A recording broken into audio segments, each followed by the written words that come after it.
Vous est-il déjà arrivé de vous réveiller avec cette sensation étrange que votre vie ne vous appartient plus vraiment, comme si chaque journée était une répétition mécanique où vous jouez un rôle écrit par quelqu'un d'autre, où le temps file entre vos doigts sans que vous puissiez vraiment dire où il est parti, sans que vous puissiez identifier le moment exact où vous avez perdu le contrôle de cette partition que vous étiez censé diriger.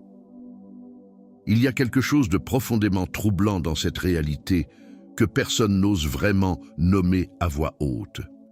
Nous vivons dans l'illusion constante que l'organisation viendra demain, que la clarté surgira miraculeusement, que le chaos finira par se résoudre de lui-même, mais demain devient hier, et hier devient un regret silencieux que nous portons comme un poids invisible sur nos épaules. Ce qui se cache derrière le désordre apparent de nos vies n'est pas un manque de volonté ou une simple question de discipline, c'est quelque chose de beaucoup plus ancien, plus profond, quelque chose qui touche à la façon dont nous avons été programmés pour percevoir le temps, l'espace et notre propre valeur dans l'équation de l'existence. Pendant des années, on nous a vendu des systèmes complexes, des applications révolutionnaires, des méthodes en 12 étapes qui promettaient de transformer notre chaos en ordre parfait. Mais personne ne nous a dit la vérité la plus dérangeante de toutes. L'organisation n'est pas une compétence que l'on acquiert, c'est un langage oublié que l'on réapprend, une conversation intime avec soi-même que nous avons cessé d'avoir quelque part entre l'enfance et l'âge adulte. Il existe des signes, des indices dispersés dans votre quotidien qui révèlent exactement pourquoi vous vous sentez submergé. Pourquoi les listes de tâches semblent se multiplier alors que vous cochez des cases? Pourquoi cette impression d'être toujours en retard persiste même quand vous êtes en avance? Et ces signes pointent tous vers une seule direction que très peu de gens ont le courage d'explorer. Ce n'est pas votre agenda qui est brisé, c'est votre relation au temps lui-même qui a été fracturée. Imaginez un instant que votre vie soit une pièce remplie d'objets éparpillés, chacun représentant une responsabilité, un rêve, une promesse faite à vous-même ou aux autres. Et maintenant, imaginez que vous ayez passé des années à réorganiser ces objets dans des configurations différentes sans jamais réaliser que le problème n'était pas leur placement, mais le fait que vous n'aviez jamais vraiment décidé quels objets méritaient d'être dans cette pièce en premier lieu. L'année 2026 n'est pas juste une nouvelle page du calendrier, c'est un seuil symbolique où quelque chose d'ancien peut enfin être libéré, où des habitudes qui semblent simples en surface portent en elles une puissance de transformation que notre esprit rationnel refuse souvent de reconnaître parce qu'elles semblent trop évidentes, trop accessibles, trop humbles pour être vraies. Mais c'est précisément dans cette simplicité apparente que se cache le secret que vous cherchez depuis toujours. Ce que vous allez découvrir dans les minutes qui suivent n'est pas une collection de conseils pratiques ou une autre variation des mêmes stratégies recyclées que vous avez déjà essayées et abandonnées. C'est une cartographie des points aveugles de votre existence, ces zones d'ombre où se cachent les véritables raisons pour lesquelles l'ordre vous échappe constamment. Il y a 10 portes dans cette cartographie, 10 seuils apparemment ordinaires qui, une fois franchis avec conscience, réécrivent complètement la façon dont vous habitez vos jours, dont vous respirez vos heures, dont vous sculptez votre réalité à partir du matériau brut du temps qui vous est donné. Chacune de ces portes garde un mystère spécifique, une clé qui déverrouille quelque chose que vous aviez verrouillé en vous-même sans même vous en rendre compte. Et ensemble, elles forment un chemin qui ne mène pas vers une version plus productive de vous-même, mais vers une version plus authentique, plus alignée, plus vivante. La question qui demeure, celle qui pulse sous chaque mot que vous allez entendre, n'est pas de savoir si vous pouvez organiser votre vie. C'est de savoir si vous êtes prêt à affronter ce qui se révélera quand le chaos se dissipera, quand le bruit se taira, quand il ne restera plus que vous face à la vérité nue de ce que vous voulez vraiment faire, du temps qui vous reste sur cette terre. Parce que l'organisation, la vraie, celle qui transforme, n'est jamais juste une question d'efficacité. C'est toujours toujours une question de courage existentiel, de capacité à regarder en face ce qui compte vraiment et d'avoir la force de laisser tout le reste partir. Restez ici, écoutez attentivement, car ce qui suit pourrait bien être la conversation la plus importante que vous ayez avec vous-même cette année. L'aube arrive différemment quand vous savez exactement pourquoi vous ouvrez les yeux, quand le réveil n'est plus une alarme qui vous arrache au sommeil, mais une invitation naturelle à rejoindre une vie qui vous attend avec intention plutôt qu'avec exigence. La première habitude qui transforme tout ne concerne pas ce que vous faites au réveil, mais ce que vous refusez de faire, ce moment sacré où vous choisissez de ne pas plonger immédiatement dans le torrent d'informations, de notifications, de sollicitations qui veulent toute une part de votre attention, avant même que vous ayez eu la chance de vous rappeler qui vous êtes vraiment.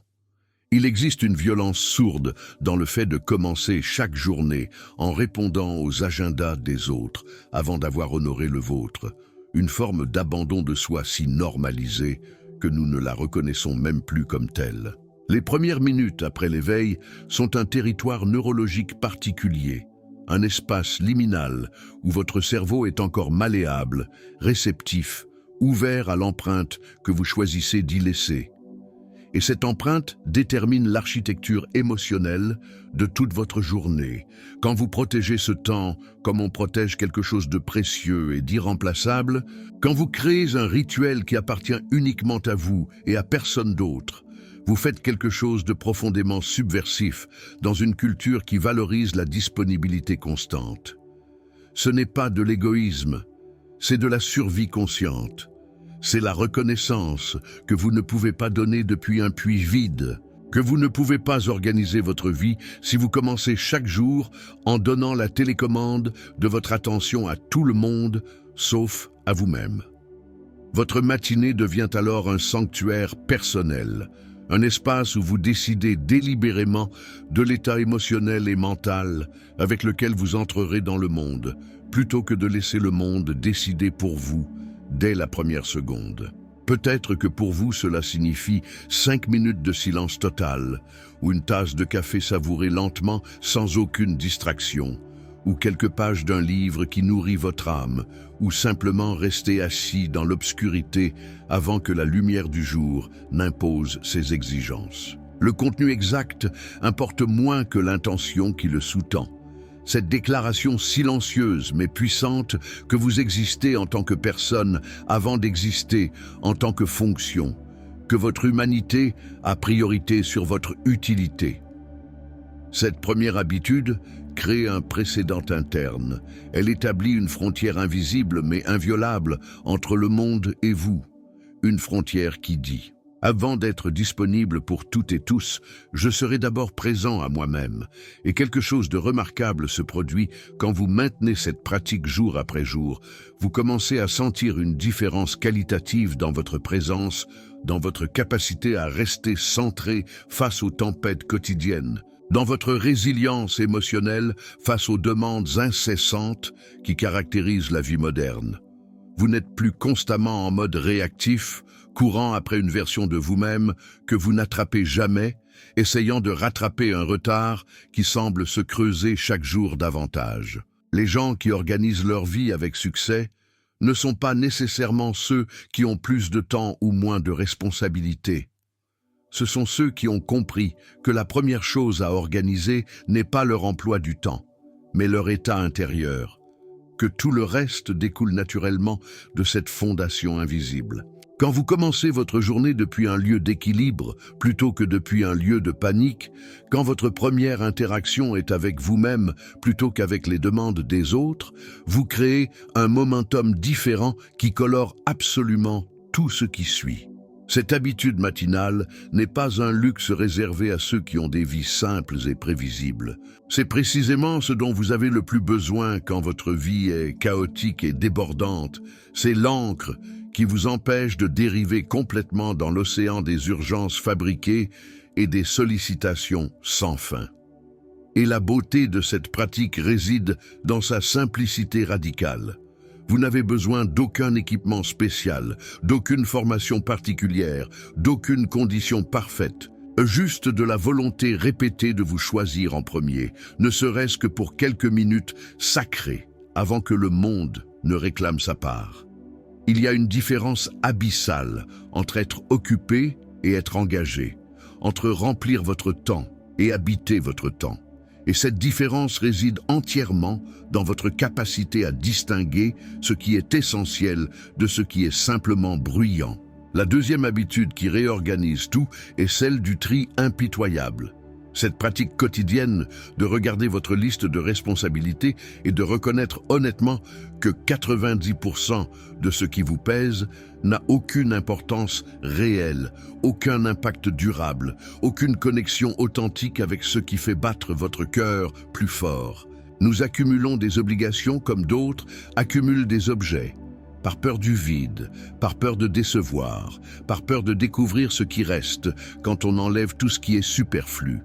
Et ce qui reste souvent, c'est une vérité inconfortable sur nos véritables priorités que nous préférons enterrer sous des couches de pseudo-productivité. Chaque oui que vous prononcez sans vraiment le penser est un non silencieux à quelque chose qui compte réellement. Chaque engagement que vous acceptez par culpabilité ou par automatisme est une trahison minuscule de votre temps de vie, de cette ressource non renouvelable que vous échangez contre l'approbation sociale ou la simple incapacité à tracer des limites claires. Il y a quelque chose de profondément libérateur dans le moment où vous réalisez que vous avez le droit de dire non, que vous n'avez pas besoin de justifier chaque refus par une excuse élaborée, que votre temps et votre énergie sont des monnaies précieuses qui méritent d'être dépensées intentionnellement plutôt que gaspillées par obligation sociale ou culpabilité mal placée. L'organisation n'est pas l'art de faire plus de choses, c'est l'art de faire moins de choses avec plus de présence, plus d'intention, plus de vous-même investi dans chaque action. Quand vous commencez à appliquer ce filtre de l'essentialité à absolument tout ce qui sollicite votre attention, quelque chose de miraculeux se produit. Vous découvrez que la plupart des choses qui semblaient urgentes ne l'étaient pas vraiment, que la plupart des obligations qui semblaient incontournables étaient en fait négociables, que vous avez vécu pendant des années sous le poids d'attentes que personne n'avait réellement formulées sauf vous-même dans votre imagination. Ce tri quotidien devient un acte d'amour-propre, une déclaration répétée que votre temps a une valeur intrinsèque qui ne peut pas être diluée dans l'insignifiant, que votre attention est un cadeau que vous offrez consciemment, plutôt qu'un droit que tout le monde peut réclamer sans considération.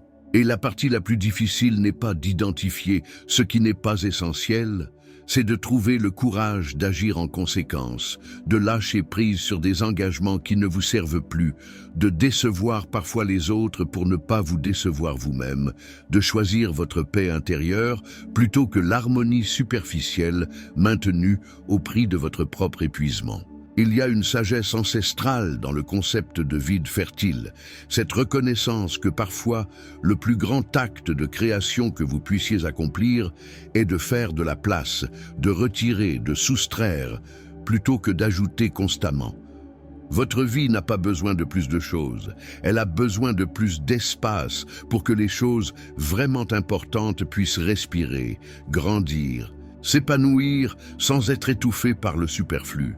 Quand vous commencez à voir votre temps et votre énergie comme des jardins qui nécessitent un désherbage constant plutôt que comme des conteneurs infinis qui peuvent tout accueillir, vous développez une relation complètement différente avec vos choix quotidiens. Cette habitude de trier impitoyablement n'est pas une attitude cynique ou égoïste. C'est une reconnaissance mature que vous ne pouvez pas bien faire 10 choses, mais vous pouvez faire exceptionnellement bien 3 choses. Que la profondeur vaut toujours mieux que la superficie, que votre contribution au monde sera infiniment plus significative si elle vient d'un lieu d'authenticité et de choix conscients plutôt que d'un lieu d'épuisement et d'obligations subies.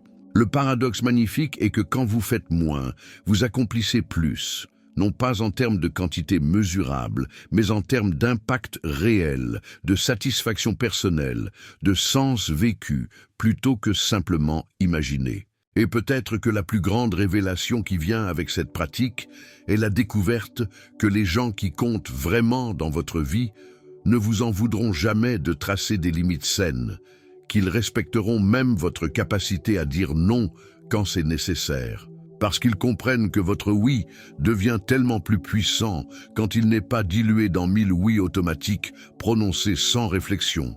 Votre temps n'est pas une ressource démocratique qui doit être distribuée équitablement à tous ceux qui la demandent.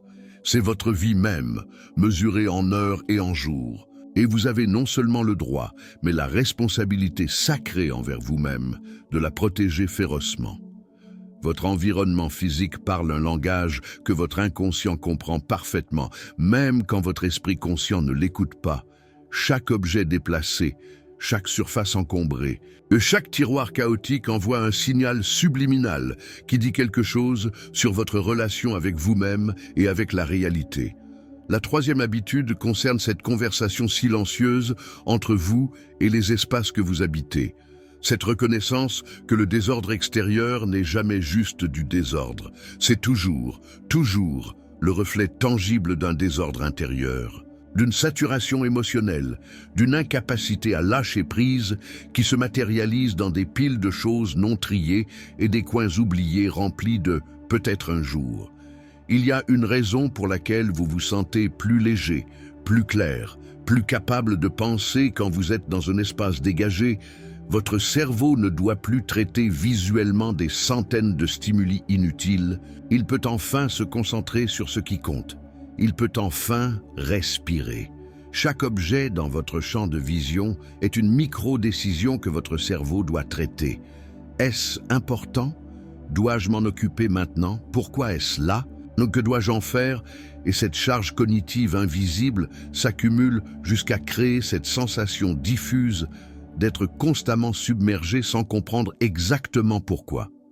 Le désordre n'est jamais neutre. Il draine continuellement votre énergie mentale même quand vous ne le regardez pas directement, comme un bruit de fond que vous avez appris à ignorer mais qui vous fatigue quand même. Mais ranger n'est pas juste une question esthétique ou pratique, c'est un acte symbolique profond où vous décidez activement de garder seulement ce qui a du sens dans votre présent, seulement ce qui soutient la personne que vous êtes maintenant, plutôt que celle que vous étiez il y a 5 ans ou celle que vous espériez devenir dans un futur qui n'est jamais arrivé. Chaque objet que vous libérez est une libération d'énergie psychique, une petite mort nécessaire qui fait de la place pour la vie nouvelle, pour les possibilités inédites, pour les versions de vous-même qui ne peuvent pas émerger tant que vous restez encombré par les fantômes du passé. Il y a une raison pour laquelle tant de traditions spirituelles parlent du détachement matériel comme d'un chemin vers la clarté intérieure. Ce n'est pas une métaphore poétique, c'est une vérité psychologique observable. Quand vous regardez vraiment les objets qui encombrent votre espace, vous réalisez que beaucoup d'entre eux ne sont pas des possessions, mais des promesses non tenues, des versions de vous-même que vous pensiez devenir, des rêves abandonnés qui n'ont jamais été officiellement mis au repos. Ce livre que vous n'avez jamais lu, mais que vous gardez parce qu'un jour peut-être vous deviendrez la personne qui lit ce genre de livre, ces vêtements qui ne vous vont plus, mais que vous gardez au cas où vous perdriez ces 10 kilos, ces outils pour le hobby que vous avez commencé avec enthousiasme puis abandonné, chacun porte un poids émotionnel qui dépasse de loin sa présence physique. Libérer ces objets n'est pas un échec, c'est une acceptation courageuse de qui vous êtes réellement versus qui vous pensiez devoir être. L'espace physique organisé devient un sanctuaire pour votre attention, un lieu où vous pouvez enfin atterrir complètement au lieu de flotter dans une distraction constante générée par le chaos visuel. Et cette habitude ne consiste pas à créer un environnement stérile ou minimaliste au point de sembler inhabité. Il s'agit de cultiver un espace où chaque objet présent a une raison d'être, où tout ce qui vous entoure vous soutient activement dans votre vie actuelle, plutôt que de vous ancrer dans un passé révolu ou un futur hypothétique. Vous n'avez pas besoin de devenir un minimaliste extrême.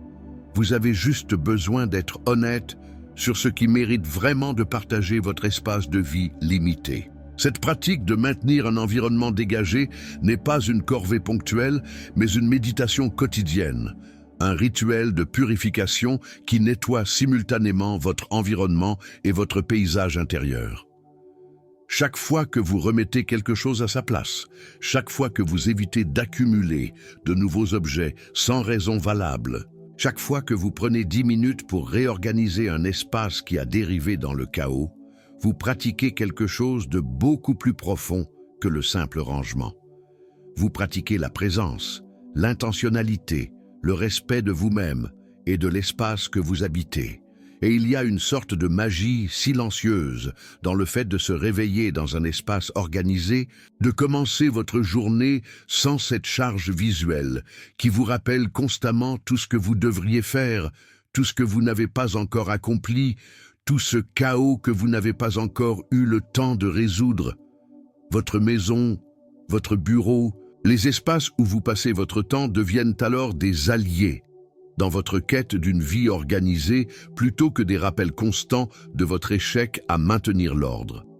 Et cette différence psychologique est monumentale. Elle change tout dans votre capacité à vous sentir en paix là où vous êtes. Le temps n'est pas une ligne droite que vous suivez passivement, c'est un territoire que vous sculptez activement avec vos choix, vos répétitions, vos rythmes. Et la quatrième habitude transformatrice consiste à traiter vos journées comme des compositions musicales où chaque note a sa place, où chaque silence a son importance, où le tempo n'est pas dicté par le chaos externe, mais par votre propre partition intérieure. Il y a une intelligence profonde dans la création de routines, pas les routines rigides qui vous enferment dans la monotonie, mais les routines fluides qui créent des structures de soutien pour votre créativité, votre énergie, votre capacité à être présent là où vous êtes. Votre corps et votre esprit fonctionnent selon des cycles naturels que la société moderne ignore complètement, des vagues d'énergie et de fatigue, de concentration et de dispersion qui ne respectent aucun horaire de bureau, ni aucune attente de productivité constante. Quand vous alignez vos activités avec ces cycles plutôt que contre eux, quand vous faites le travail profond pendant vos pics d'énergie mentale et les tâches légères pendant vos creux naturels, vous arrêtez de vous battre contre vous-même et vous commencez enfin à collaborer avec la sagesse de votre propre système. Il y a une différence monumentale entre forcer votre concentration quand votre cerveau est biologiquement dans un état de repos et travailler avec fluidité pendant les fenêtres où votre attention est naturellement aiguisée. Les routines deviennent des ancres dans un monde qui valorise l'accélération perpétuelle, des îlots de prévisibilité dans un océan d'incertitude, non pas parce qu'elles éliminent la spontanéité, mais parce qu'elles créent suffisamment de stabilité pour que la spontanéité puisse vraiment s'épanouir sans vous faire sombrer dans le chaos. Quand vous savez que certaines choses sont prises en charge automatiquement par vos structures quotidiennes, votre esprit n'a plus besoin de les porter constamment. Il peut se libérer pour être présent, créatif, réactif aux opportunités imprévues qui surgissent. La paradoxe magnifique est que la discipline crée la liberté, que les contraintes choisies libèrent plus d'espace mental que n'importe quelle illusion de flexibilité totale. Cette habitude de structurer consciemment vos journées n'est pas une prison, c'est une libération où vous ne gaspillez plus d'énergie décisionnelle sur des choix insignifiants, répétitifs. Vous avez déjà décidé que vous faites certaines choses à certains moments, et cette décision prise une fois pour toutes libère votre volonté pour les moments où elle compte vraiment. Pensez à la quantité d'énergie mentale que vous dépensez chaque jour à simplement décider quoi faire ensuite, dans quel ordre aborder vos tâches, si c'est le bon moment pour cette activité ou celle-là. Cette fatigue décisionnelle est réelle, documentée, épuisante, et elle peut être dramatiquement réduite par des routines bien pensées. Vous découvrez que vous n'avez pas besoin de penser à chaque petite décision quand les grandes décisions ont déjà été prises à travers vos structures, que votre volonté n'est plus gaspillée dans l'insignifiant, mais préservée pour ce qui compte vraiment. Vos matinées suivent un flux naturel, vos soirées ont un rituel de décompression qui signale à votre corps et votre esprit que le jour se termine. Vos semaines ont des rythmes qui alternent entre intensité et repos, entre travail profond et récupération nécessaire. Ce n'est pas de la rigidité, c'est de la sagesse, la reconnaissance que votre énergie n'est pas infinie et doit être gérée consciemment. Et quelque chose de remarquable se produit quand vous maintenez des routines cohérentes sur plusieurs semaines. Elles cessent de demander un effort conscient et deviennent simplement ce que vous faites, qui vous êtes, comment vous fonctionnez naturellement. Votre cerveau adore les patterns. Il cherche constamment à automatiser ce qui est répétitif pour libérer des ressources pour ce qui est nouveau et complexe, et vous pouvez utiliser cette tendance neurologique à votre avantage en ritualisant délibérément les comportements qui soutiennent votre bien-être et votre organisation. Ce qui demandait de la discipline devient une seconde nature. Ce qui semblait difficile devient facile. Ce qui était un combat devient un flux. Mais la clé est de créer des routines qui respectent votre nature individuelle plutôt que d'essayer de vous conformer à des formules universelles qui fonctionnent pour d'autres, mais pas nécessairement pour vous. Vous êtes peut-être quelqu'un qui se lève naturellement tôt, ou quelqu'un dont l'énergie culmine en soirée, ou quelqu'un qui a besoin de longues périodes de concentration ininterrompue, ou quelqu'un qui fonctionne mieux en rafales courtes et intenses. Et votre organisation doit honorer ces vérités sur vous-même plutôt que les combattre. L'objectif n'est jamais de devenir quelqu'un d'autre, c'est de créer les conditions optimales pour que vous puissiez être pleinement vous-même dans toute votre puissance et votre authenticité. L'écrit possède un pouvoir magique que la pensée seule ne peut jamais atteindre, cette capacité de transformer le flou mental en clarté tangible, de capturer les fantômes de vos préoccupations et de les figer sur une page où ils perdent immédiatement 80% de leur pouvoir sur vous. La cinquième habitude qui restructure votre vie entière est celle de l'externalisation. Sortir tout ce qui tourne dans votre tête et le déposer quelque part hors de vous, que ce soit dans un journal, un système de notes, une application, et peu importe le support, tant qu'il existe physiquement en dehors de votre cerveau surchargé. Votre esprit n'est pas fait pour être un entrepôt d'informations, il est fait pour penser, créer, résoudre, rêver. Mais il ne peut faire aucune de ces choses efficacement quand il doit simultanément se souvenir d'acheter du lait, envoyer cet email important, appeler votre mère, finir ce projet et ne pas oublier ce rendez-vous mardi prochain. Il y a une raison scientifique précise pour laquelle vous vous sentez mentalement épuisé, même quand vous n'avez rien fait de physiquement exigeant. Votre cerveau brûle une quantité massive d'énergie cognitive juste pour maintenir actives toutes ces boucles ouvertes, toutes ces micro-préoccupations qui circulent en arrière-plan comme des applications qui drainent votre batterie mentale sans que vous réalisiez même qu'elles tournent. Quand vous écrivez quelque chose, vous effectuez une transaction psychologique où vous transférez la responsabilité de vous souvenir du support papier ou numérique vers votre système externe et votre cerveau peut enfin relâcher cette tension, cette vigilance constante qui vous épuise sans que vous compreniez pourquoi. C'est comme fermer toutes les applications inutiles qui tournent en arrière-plan sur votre ordinateur. Soudainement, tout fonctionne plus rapidement, plus fluidement, avec moins d'efforts. Cette pratique simple d'externaliser vos pensées, vos tâches, vos idées, vos inquiétudes crée une séparation salvatrice entre vous et le contenu de votre mental. Vous n'êtes plus identifié à ce flux incessant. Vous devenez l'observateur qui peut choisir consciemment ce qui mérite attention maintenant et ce qui peut attendre.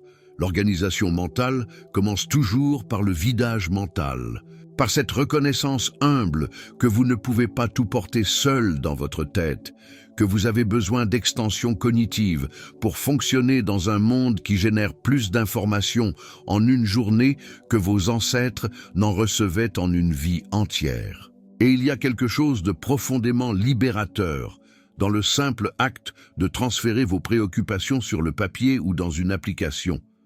Soudainement, elles semblent plus gérables, moins écrasantes, plus concrète et donc plus adressable. Ce qui était un nuage anxiogène de choses à faire devient une liste finie d'actions spécifiques que vous pouvez voir, prioriser, planifier. Mais cette habitude d'externalisation va bien au-delà des simples listes de tâches. Elle s'étend à vos pensées récurrentes, vos inquiétudes circulaires, vos idées créatives qui surgissent au mauvais moment, vos réflexions profondes qui méritent d'être explorées mais pas nécessairement maintenant. Quand vous apprenez à capturer tout cela dans un système fiable, votre esprit peut enfin lâcher prise en sachant que rien n'est perdu, que tout sera retrouvé quand le moment sera approprié. Cette confiance dans votre système externe est ce qui permet à votre système interne de se détendre, de cesser cette hypervigilance épuisante, de fonctionner enfin selon son design original plutôt que comme un gestionnaire de bases de données surchargé.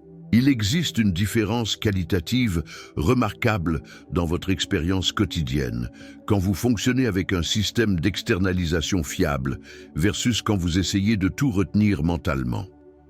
Vous devenez plus présent dans vos conversations parce que vous n'êtes pas constamment distrait par la peur d'oublier quelque chose. Vous dormez mieux parce que votre cerveau n'a plus besoin de tourner en boucle toute la nuit pour maintenir actives vos préoccupations. Vous êtes plus créatif parce que votre esprit a enfin l'espace pour faire des connexions inattendues plutôt que d'être constamment en mode survie cognitive. Et la beauté de cette pratique est qu'elle ne demande pas de technologie sophistiquée ou de système complexe. Un simple carnet et un stylo suffisent. Une note vocale rapide sur votre téléphone fonctionne.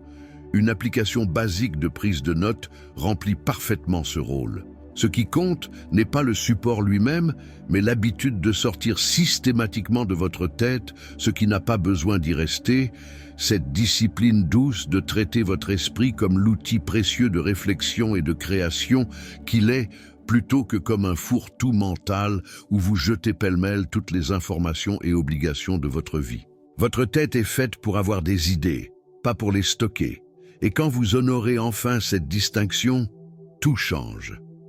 Il existe une violence subtile dans l'attente de perfection immédiate, dans cette croyance toxique que si vous ne pouvez pas faire quelque chose parfaitement, il vaut mieux ne pas le faire du tout. Et la 6e habitude libératrice consiste à embrasser radicalement la médiocrité comme stratégie de progression. À comprendre que 5 minutes d'effort imparfait valent infiniment mieux que des heures d'intention paralysées par la peur de ne pas être à la hauteur. Votre résistance à organiser votre vie vient rarement d'un manque de connaissances sur ce qu'il faut faire. Elle vient presque toujours de l'écart perçu entre où vous êtes et où vous pensez devoir être. Cet abîme mental qui transforme des actions simples en montagnes infranchissables. La procrastination n'est pas de la paresse. C'est de l'autoprotection psychologique face à la possibilité d'échouer, face au risque d'essayer et de découvrir que vous n'êtes pas aussi compétent, aussi discipliné, aussi transformé que vous voulez croire que vous pourriez être. Il y a quelque chose de profondément humain dans cette peur. Nous préférons souvent maintenir l'illusion de notre potentiel parfait plutôt que de le tester dans la réalité imparfaite et de découvrir nos limites réelles. Mais cette protection imaginaire nous coûte infiniment plus cher que n'importe quel échec réel, parce qu'elle nous maintient figés dans l'inaction, dans ce purgatoire entre ce que nous sommes et ce que nous pourrions devenir. Mais il y a une sagesse profonde dans le concept de progression microscopique, dans cette acceptation que vous n'avez pas besoin de révolutionner votre vie en un jour, que vous avez juste besoin de faire un tout petit pas dans la bonne direction, puis un autre, jusqu'à ce que vous regardiez en arrière et réalisiez que vous avez parcouru une distance que vous pensiez impossible. Chaque système d'organisation que vous mettez en place sera imparfait au début, bancal, incomplet. Et c'est exactement comme ça qu'il doit être, parce que vous apprenez en faisant, parce que vous ajustez en expérimentant, parce que la version parfaite n'existe que dans votre imagination et qu'elle vous paralyse tant que vous la gardez comme standard. Cette habitude de commencer même quand vous ne vous sentez pas prêt, même quand vous savez que ce sera maladroit, même quand vous préféreriez attendre le moment idéal qui ne viendra jamais. C'est ce qui sépare ceux qui transforment leur vie de ceux qui passent leur vie à planifier de la transformer un jour. L'imperfection en action bat toujours la perfection en théorie.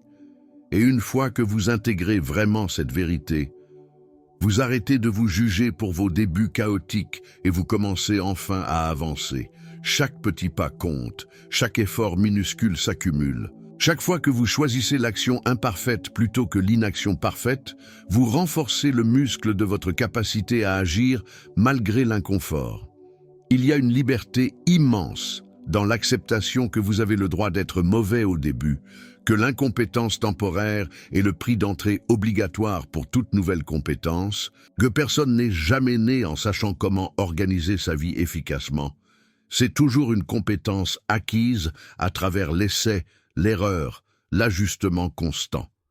Et peut-être que la découverte la plus libératrice est que le jugement sévère que vous craignez t'en vient presque toujours de vous-même, et pas des autres. Les gens autour de vous sont généralement trop occupés avec leur propre lutte pour remarquer ou se soucier de vos débuts imparfaits.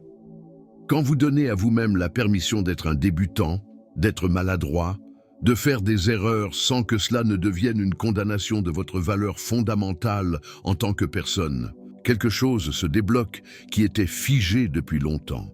Vous commencez enfin à bouger, à expérimenter, à découvrir par la pratique réelle plutôt que par la théorisation sans fin. Votre organisation personnelle s'améliore non pas parce que vous avez trouvé le système parfait dès le départ, mais parce que vous avez essayé 10 systèmes différents, gardé ce qui fonctionnait, abandonné ce qui ne fonctionnait pas, ajusté constamment selon les retours de votre expérience vécue. Et il y a une sorte de joie humble dans ce processus d'amélioration continue, cette reconnaissance que vous êtes un work in progress permanent, ou que chaque jour vous devenez légèrement meilleur, non pas en atteignant la perfection, mais en abandonnant progressivement ce qui ne vous sert pas et en renforçant ce qui fonctionne. L'organisation de votre vie n'est pas un projet avec une date d'achèvement, c'est une danse continue avec le changement, une adaptation constante aux saisons de votre existence, une flexibilité maintenue dans la structure. Et tout cela commence par cette simple permission que vous vous donnez de commencer imparfaitement, dès maintenant, exactement là où vous êtes. La dernière habitude, celle qui scelle tout le reste et donne du sens à l'ensemble, n'est pas une technique ou une stratégie, mais une posture existentielle. La capacité de vous pardonner quand vous échouez, de recommencer sans vous flageller, de reconnaître que l'organisation de votre vie n'est pas une destination que vous atteignez un jour pour toujours, mais un processus vivant qui respire avec vous, qui s'adapte avec vous, qui évolue comme vous évoluez. Il y aura des jours où tous vos systèmes s'effondrent, où vous revenez au vieux schéma, où le chaos reprend temporairement le dessus, et ces jours ne sont pas des échecs. Ce sont des données, des informations précieuses sur ce qui fonctionne vraiment pour vous versus ce que vous pensez devrait fonctionner. Votre relation avec l'organisation ne peut pas être construite sur la culpabilité ou la punition. Elle doit être construite sur la compassion et la curiosité, sur cette capacité à observer vos patterns sans les condamner, à identifier vos points de rupture sans vous identifier à eux. Chaque fois que vous dérapez de vos bonnes intentions, chaque fois que vous glissez dans l'ancien vous qui était désorganisé et débordé, vous avez le choix. Soit vous transformez cette occurrence en preuve de votre insuffisance fondamentale et sombrez dans une spirale d'autodépréciation qui rend le retour encore plus difficile, soit vous le voir comme une information neutre sur les conditions qui supportent ou sapent votre capacité à maintenir vos structures. Les gens qui réussissent à maintenir une vie organisée sur le long terme ne sont pas ceux qui ne tombent jamais. Ce sont ceux qui ont appris à se relever rapidement, qui ne transforment pas chaque dérapage en preuve de leur insuffisance fondamentale, qui comprennent que la constance n'est pas la perfection, mais la répétition du retour à ce qui compte après chaque détour inévitable. Il y a une résilience remarquable qui se développe Quand vous arrêtez de vous juger pour vos imperfections et commencez à les voir comme des parties normales et attendues du processus de croissance humaine. Vous n'êtes pas brisé parce que vous avez du mal, vous êtes humain parce que vous continuez à essayer malgré les difficultés. Cette 7e habitude de bienveillance envers vous-même n'est pas de la complaisance, c'est la reconnaissance mature que vous êtes humain, que vous vivez dans un monde complexe avec des demandes contradictoires, que faire de votre mieux ne signifie pas être parfait, mais être présent, être honnête, être disposé à réessayer encore et encore sans perdre foi en votre capacité à créer la vie que vous voulez. Il y a une différence fondamentale entre l'autodiscipline cruelle, qui fonctionne comme une punition constante, et l'autodiscipline compassionnée, qui fonctionne comme un rappel doux de vos propres engagements envers vous-même. La première mène inévitablement à la rébellion et à l'abandon. La seconde crée un espace durable pour la transformation progressive. L'organisation durable n'est jamais imposée par la force.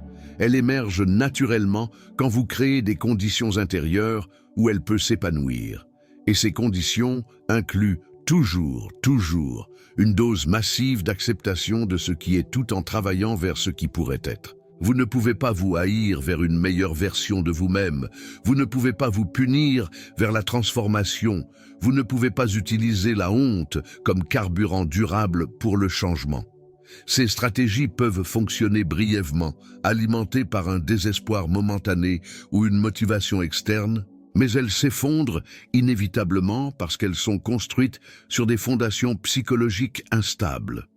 Ce qui fonctionne réellement, ce qui dure au-delà des premières semaines d'enthousiasme, c'est une approche enracinée dans l'amour propre authentique, cette reconnaissance que vous organisez votre vie non pas parce que vous êtes actuellement inacceptable et devez vous corriger, mais parce que vous vous valorisez suffisamment pour créer des conditions qui honorent votre bien-être, votre temps, votre énergie, votre potentiel. Chaque habitude que vous maintenez devient alors une lettre d'amour à votre futur soi. Un cadeau que vous offrez à la personne que vous serez demain, la semaine prochaine, l'année prochaine. Et cette motivation est infiniment plus puissante que n'importe quelle stratégie basée sur la peur ou l'insuffisance.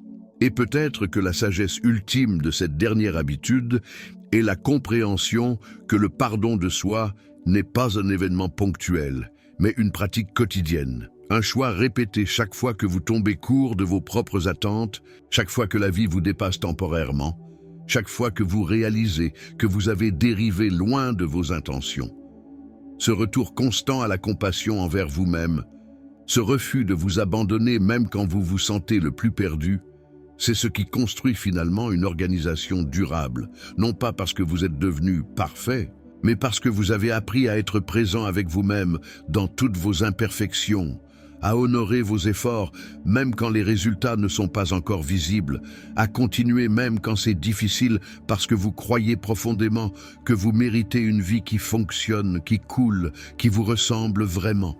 Et maintenant, vous voilà ici, à la fin de cette traversée, portant peut-être quelque chose de différent dans votre poitrine, pas nécessairement des réponses définitives ou des solutions miracles, mais une sorte de reconnaissance silencieuse que l'organisation de votre vie n'a jamais vraiment été une question de technique ou de système, mais toujours une question de relation, cette conversation intime entre vous et le temps qui vous est donné, entre vous et l'espace que vous habitez, entre vous et cette version de vous-même qui attend patiemment d'émerger depuis des années sous les couches d'obligations non choisies et de chaos normalisés.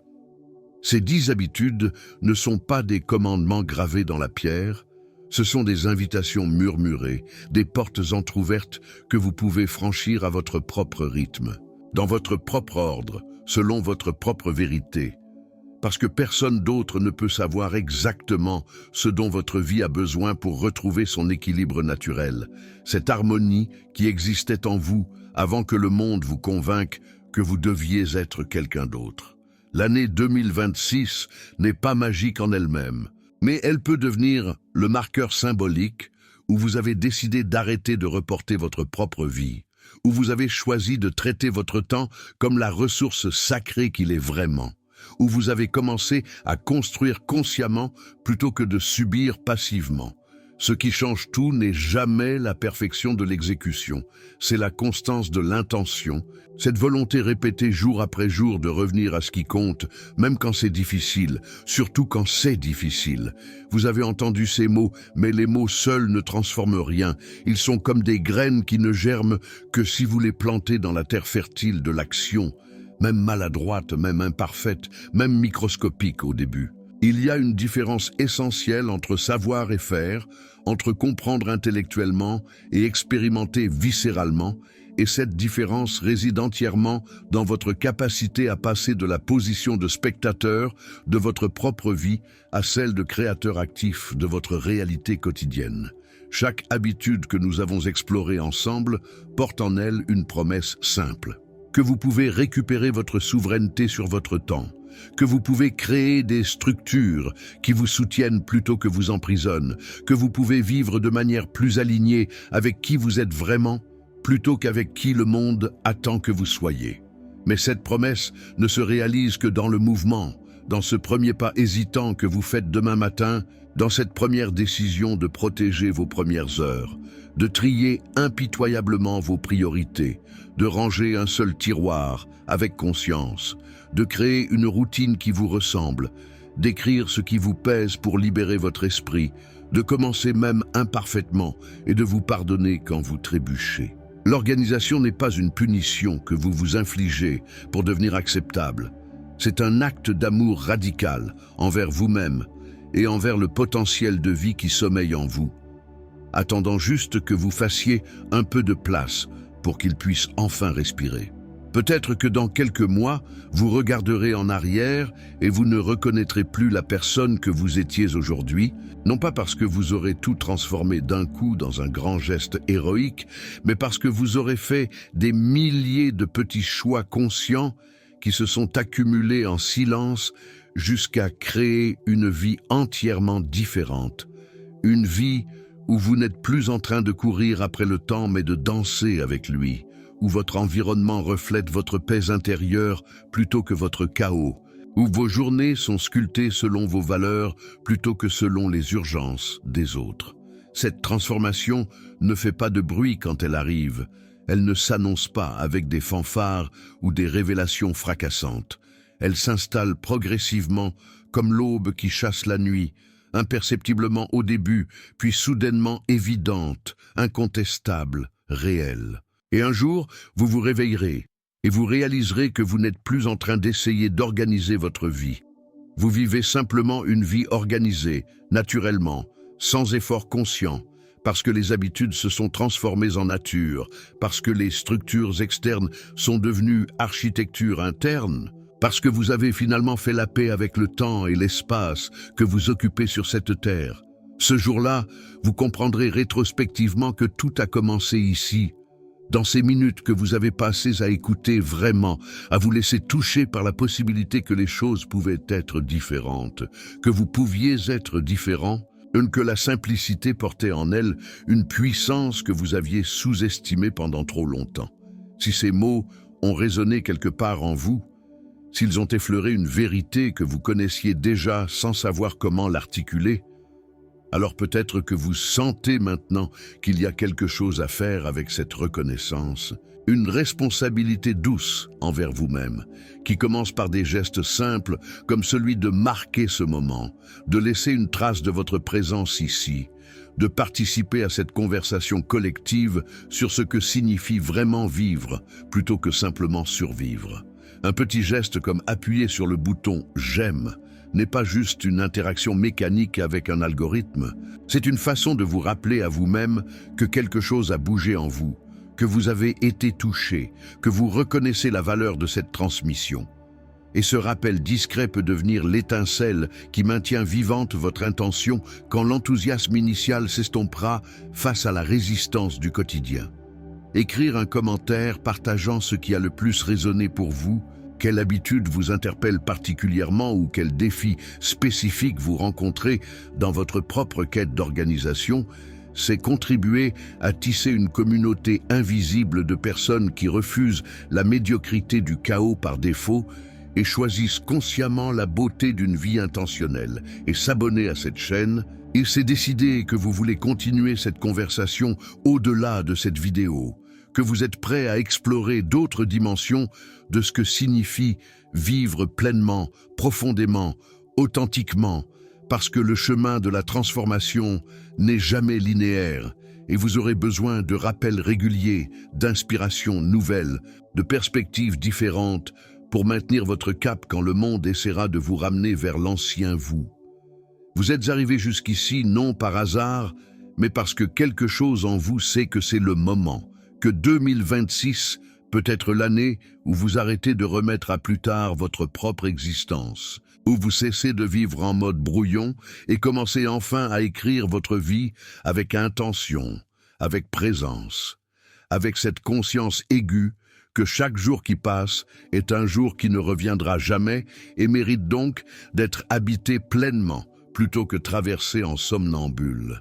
Ces 10 habitudes simples ne sont pas la fin du chemin, elles sont le début d'une aventure intérieure qui n'a pas de destination finale, mais seulement une direction, vers plus de clarté, plus d'alignement, plus de paix avec qui vous êtes et comment vous choisissez de passer les heures précieuses qui composent votre vie. Le temps n'attend personne, mais il récompense toujours ceux qui le respectent suffisamment pour l'organiser consciemment plutôt que de le laisser s'écouler dans l'oubli de la distraction perpétuelle.